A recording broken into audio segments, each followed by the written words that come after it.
Bueno, y arrancamos este mano a mano, arrancamos este espacio que nos gusta tanto para charlar tranqui ya, sin esta locura de los noticieros. Estamos con el doctor Ricardo García Toro, a quien le agradecemos muchísimo su presencia. Buenas noches. Buenas noches, ¿cómo te va?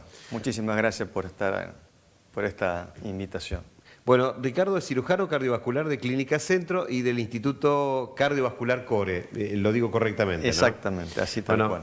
Vamos a hablar un poco de las cosas del corazón que por esta época a veces sobresaltan, ¿no? En algunos momentos se le presta poca atención al corazón, en algunos momentos los seres humanos lo sobreactuamos, ¿no? Hoy en día tenemos mucha información y muchos de los sobresaltos que tenemos es por mala información del tema del corazón, ¿no? Exacto. Ha sido bastante público en estos días también la internación de Jorge Rial en Colombia. Exacto. Este hombre que cayó en la clínica indicada, en el momento indicado, y que probablemente no haya tenido sobrevida en otro lugar, ¿no? Seguro. Lo cual nos da una pauta bastante clara, que el corazón deja pocas segundas oportunidades. Exactamente. A ver, hoy por hoy existe la posibilidad de los diagnósticos precoces. O sea, el corazón es bastante claro, es muy sintomático, tiene una, digamos, expresión clínica muy clara, el dolor de pecho, el dolor de espalda, el dolor de brazo, todo eso en condiciones de pacientes que tienen factores de riesgo coronarios, que son la hipertensión, la dislipemia, el tabaquismo, el estrés, la diabetes. Todo eso acompaña y hoy por hoy hay todo digamos, un arsenal diagnóstico y terapéutico para tratar al paciente cardiópata de la mejor forma, sin lugar a duda. Ahora, es un tema sin prisa pero sin pausa, ¿no? Exactamente. O sea, porque a veces, no sé, miramos la lectura de la presión y vemos, vamos a morir, ¿no? Es sálvese todo. Y tampoco es así, porque hay que tomarse con tranquilidad para aprender a manejar las presiones en el tiempo, en el día, ¿no? Sí, hay lo que se llama prevención primaria, lo que se llama prevención secundaria. La prevención primaria es prevenir el síntoma. O sea, en la sociedad de pediatría, por ejemplo, en la sociedad la SAP, se habla mucho de no darle sal a los niños en la dieta. Los chicos no van a necesitar sal en la medida que su dieta no tenga sal. Claro. Esa es una prevención primaria. Es algo también muy complicado, ¿no? Porque hay muchos alimentos ultraprocesados. Exactamente. Que de por sí, hasta los dulces tienen sal. Y la prevención secundaria es, una vez ya estada, digamos, instaurada la enfermedad, es de qué forma prevenir el accidente secundario a lo que es el factor de riesgo coronario, la prevención del infarto agudo de miocardio, la prevención del accidente cerebrovascular. Esas son las principales, es la causa principal de muerte en los países hoy por hoy occidentales, y creo que la prevención es fundamental. Y hoy por hoy, como ya te decía, el arsenal diagnóstico y terapéutico es infinito y yo creo que simplemente, y el factor suerte, obviamente, vos decías el caso de Jorge, haber llegado en el momento justo, al lugar justo y haber tenido la opción diagnóstica y terapéutica para ser tratado correctamente. Claro, podría no haber sucedido eso, podría haber estado en la playa pidiendo un daiquiri y ya era más complicado, ¿no? Totalmente. Bien, pero vos me decías, da avisos. Da avisos. ¿Cómo podemos de alguna manera ir viendo esto? Y ¿cuáles son las edades para tomar acciones a tiempo? Porque también me imagino que en el tema del corazón hay edades y edades. Sí, seguro. A ver, por un lado, yo hago cirugía cardiovascular. Todo esto que estamos hablando es más que todo vinculado a la parte, digamos, cardiología clínica, lo cual mis compañeros son los que se dedican al tema de lo que es la prevención. Yo recibo al paciente para cirugía cardiovascular cuando ha pasado por todas estas situaciones. Y a ver, te lo reformulo un poquito. Sí. ¿En qué edades recibís a los No, pacientes para...? A ver, yo hago cirugía cardiovascular hace 30 años. Y lo que es la enfermedad, por ejemplo, coronaria, que es la enfermedad a la cabeza principal en cirugía cardiovascular, de hecho, el día de ayer, 9 de mayo, fue el día del cirujano porque se hizo el primer bypass coronario hace 56 años. En Argentina, si algo somos campeones es en temas coronarios y cardiovasculares. El ¿no? pionero ha sido el doctor Favaloro. Yo cuando me acuerdo comencé, yo hice cirugía cardiovascular en un centro que se llama INCOR en Sao Paulo, Brasil, y el grupo que teníamos etario era un grupo etario mucho mayor al que estoy viendo ahora. Hoy estoy teniendo pacientes de 40 años, 50 años, 50 y pico de años. Obviamente el grueso del grupo es entre 65 y 75 años. Claro. ¿Y por qué después, este adelantamiento de edad, esta precocidad? Yo creo que tiene mucho que ver con los cambios de hábitos de vida, el estrés creo que es un tema fundamental. Yo creo que dentro de los factores de riesgo, porque siempre fueron los mismos, pero a ver, primero hay un diagnóstico más precoz. Vos me decís, a ver, pero ¿por qué la gente? Porque yo creo que hay mucho más precocidad en la búsqueda del diagnóstico. Ajá. Creo que hace 30 años los pacientes eran también enfermos de la misma edad. Claro, lo que pasa Pero es que tal vez no consultaban en el momento, digamos, no se adecuado. encontraba porque no se buscaba. No se buscaba. Así como las mujeres que se detectan hoy mucho más precozmente, cuando haces un cambio, digamos, hormonal, esa detección precoz también hace la detección precoz de lo que es la enfermedad cardiovascular. Bueno, ¿y todo es operable en el corazón? ¿Cuándo...? Si todo es operable. Sí. No, a ver,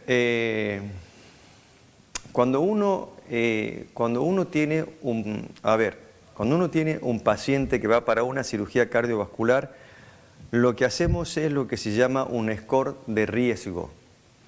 Cargamos una base de datos en donde están los diferentes datos demográficos del paciente, los factores de riesgo del paciente, la enfermedad actual del paciente, el diagnóstico del paciente, y hoy por hoy está muy presente la fragilidad del paciente. ¿Por qué? Porque hoy por hoy, así como los paradigmas cambian, así como el paradigma del paciente joven se detecta más precozmente, el paradigma de los grupos hoy por hoy etarios ha cambiado totalmente y la longevidad hace que hoy tengamos pacientes mucho mayores que antes.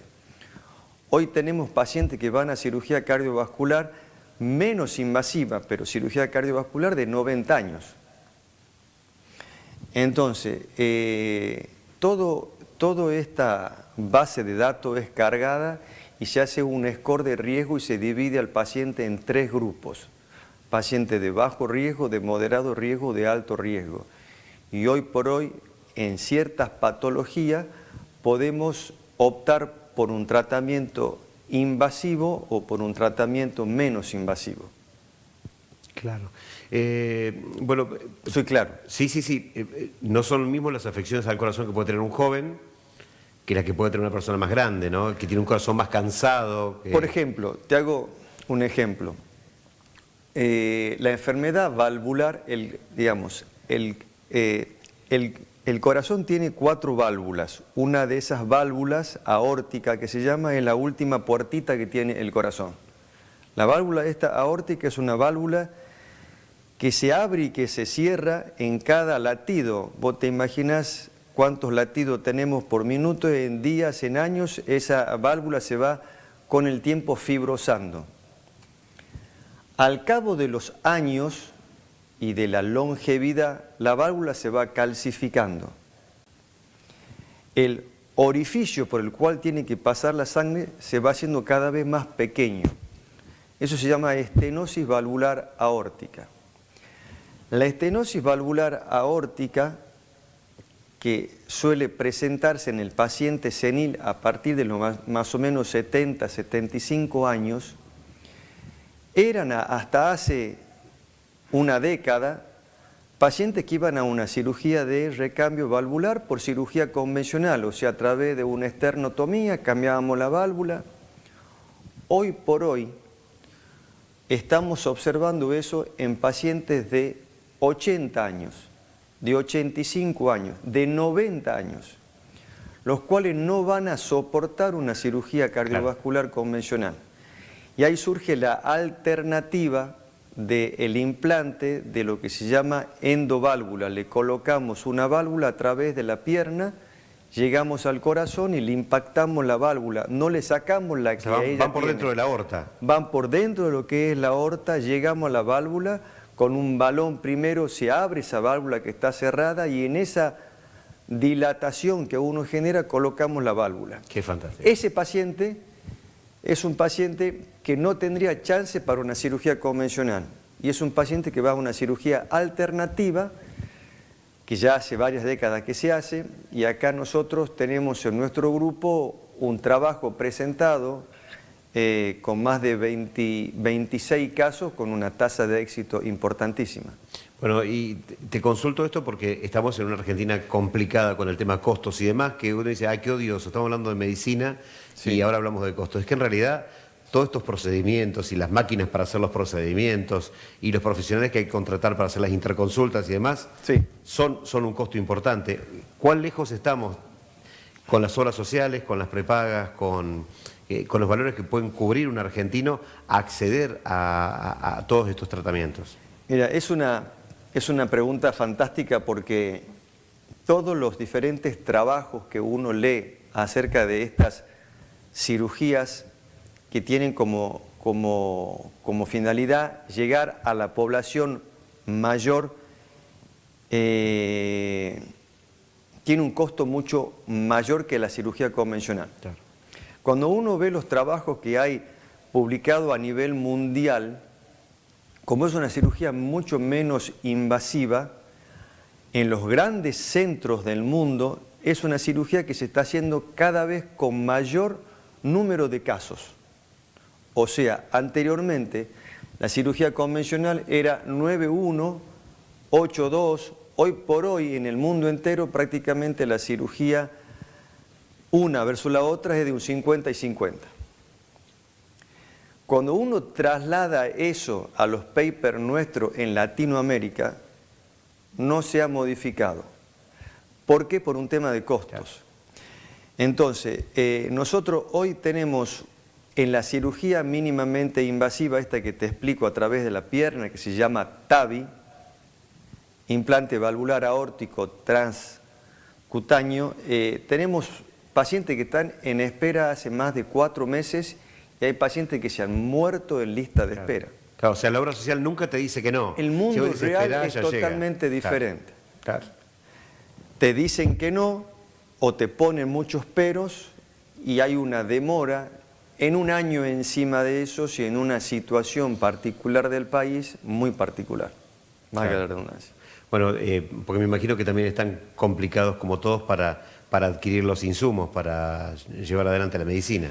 Yo tengo una hija mía que está haciendo en la Fundación Cardiología y ella está muy en contacto con la gente que hace cirugía cardiovascular y me comentaba que en los últimos meses han tenido una suspensión de más del 30% de la cirugía por falta justamente de insumos. Y a nosotros nos pasa exactamente lo mismo. Tenemos pacientes que nos llaman por teléfono a ver cuándo le damos fecha y es una situación complicada.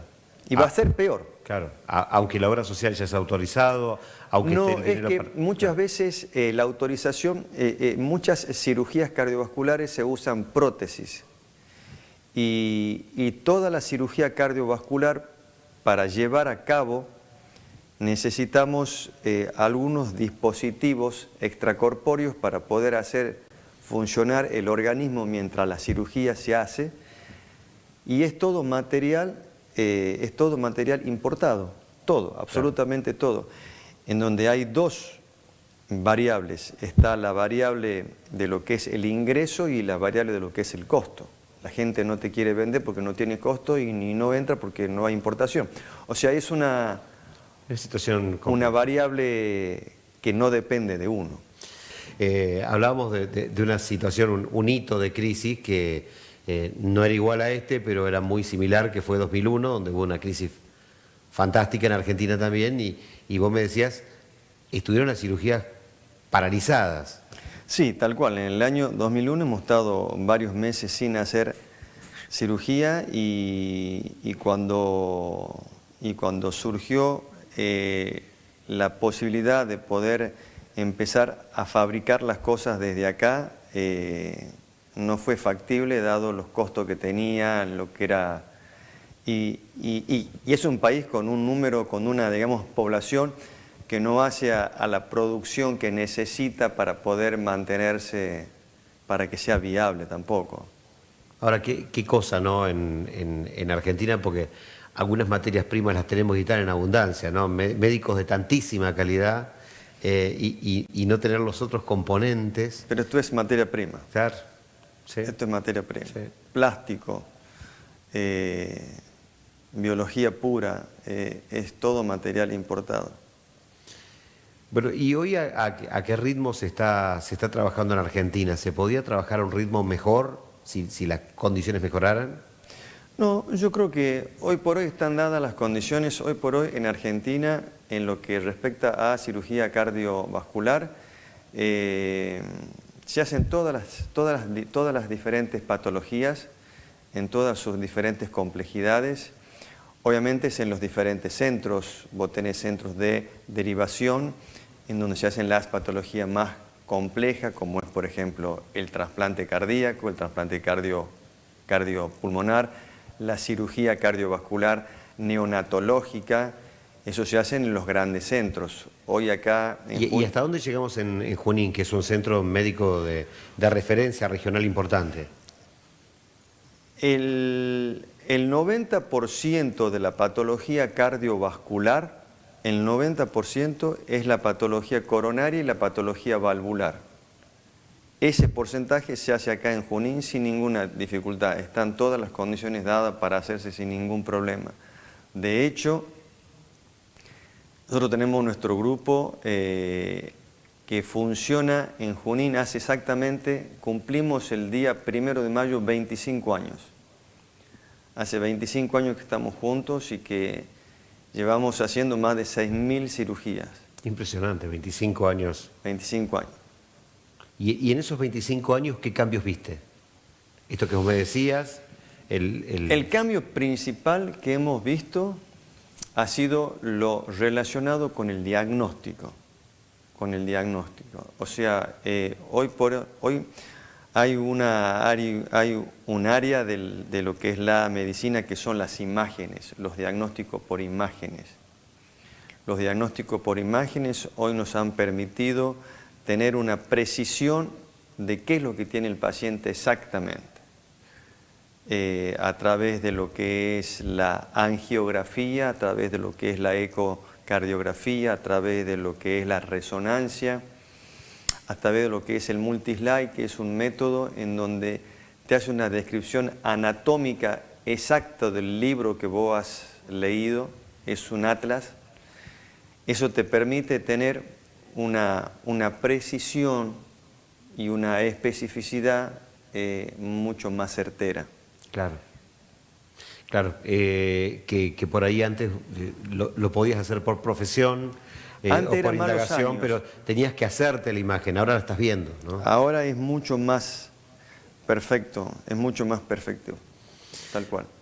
Bueno, ¿y qué te gustaría de acá al futuro que sucediera o que lograra este equipo que viene laburando hace 25 años en esto de las cirugías cardiovasculares? Nosotros somos un grupo que, a pesar que estamos juntos hace 25 años, el potencial es muy grande, tenemos muchas áreas desarrolladas y yo creo que hay muchas cosas más para hacer en lo que respecta a número de casos y número de patologías y que está dado básicamente, hoy estamos trabajando con, yo te diría, con un 50% de lo que es la posibilidad que podríamos desarrollar, un 50, un 70%. Hay muchas cosas mucho más por hacer, no hacer en métodos, digamos, terapéuticos diferentes, sino en poder, digamos, abarcar una población mayor que no tiene un acceso, producto de todo lo que estábamos, ¿verdad?, anteriormente hablando, producto de las obras sociales, producto de la escasez de lo que es materia prima, pero creo que están dadas las condiciones y con lo que es la estructura nueva de la clínica, en donde hay un crecimiento importante que a la vez acompaña a los diferentes departamentos de la clínica, creo que va a ser mucho mejor la clínica en estos últimos años. Está creciendo a pasos agigantados. A mí me tocó estar de acompañante de mi señora, que estuvo internada la semana pasada en la clínica. La verdad que ¿Sí? noté un cambio notorio. Sí, desde un punto de vista de métodos diagnósticos, hay hace un par de años incorporado un tomógrafo multislide que nos permite eso que te estaba justamente diciendo, el diagnóstico exacto de lo que son las enfermedades, sobre todo vasculares, cardiovasculares y vasculares sobre todo. El acompañamiento de la clínica es fundamental, el crecimiento en lo que es la internación. Posteriormente van a ser los quirófanos nuevos y creo que todo eso acompaña a un crecimiento en las diferentes áreas que uno quiere desarrollar. Bueno, algo que parecía tan imposible hace tiempo atrás, ¿no? Un lugar ubicado tan céntrico, en un lugar tan difícil para construir, tan difícil para ampliarse, al ver cómo han ido pergeniando toda esta ingeniería de ampliar, la verdad que no es nada fácil. Totalmente. No es nada fácil.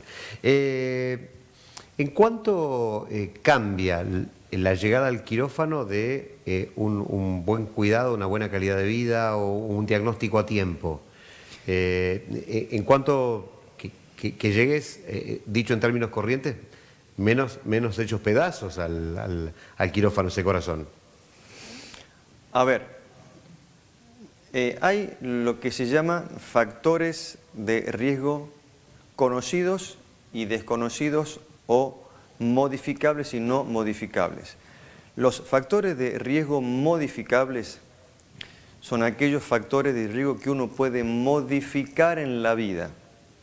La hipertensión, el tabaquismo, el estrés, la diabetes en el paciente que tiene sobrepeso, porque es la obesidad.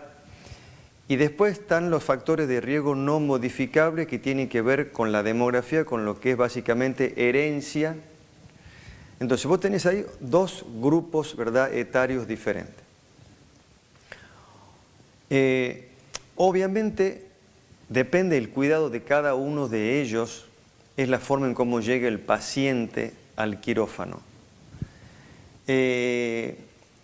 Siempre tratamos de que el paciente programado, porque en cirugía cardiovascular hay una diferencia de lo que es el concepto de práctica. Está la cirugía programada, que es la cirugía que uno programa para hacer. Esa cirugía programada tratamos que el paciente vaya en las mejores condiciones al quirófano. Para eso tiene un departamento de preparación, para eso tiene una cantidad de requisitos que tiene que pasar desde el peso, desde el cigarrillo, desde el control de la diabetes en el paciente diabético, todo un grupo que está destinado a eso específicamente. Y en el otro extremo está la cirugía de emergencia. La cirugía de emergencia, que es el paciente que tiene una ruptura valvular, que es un paciente que tiene una comunicación porque hizo un infarto, hizo una complicación cardíaca, o es una ruptura vascular, ese paciente no puede llegar, no tiene acceso a la preparación. Obviamente, cuando hoy estamos hablando de cirugía programada, hablamos de una mortalidad en la cirugía hoy coronaria de un 1 al 3%. Ahora, esa misma cirugía en la emergencia, estamos hablando de una mortalidad de un 50%, de un 70%. O sea, ningún paciente va al quirófano a una cirugía programada si no está en condiciones de hacerse. Entonces mejor tratar a tiempo, ¿no? A eso yo. Ahí está. Doctor, desde ya ha sido un gustazo el estar hablando de estos temas y el aprender un poco más. Bueno, muchísimas gracias a ustedes.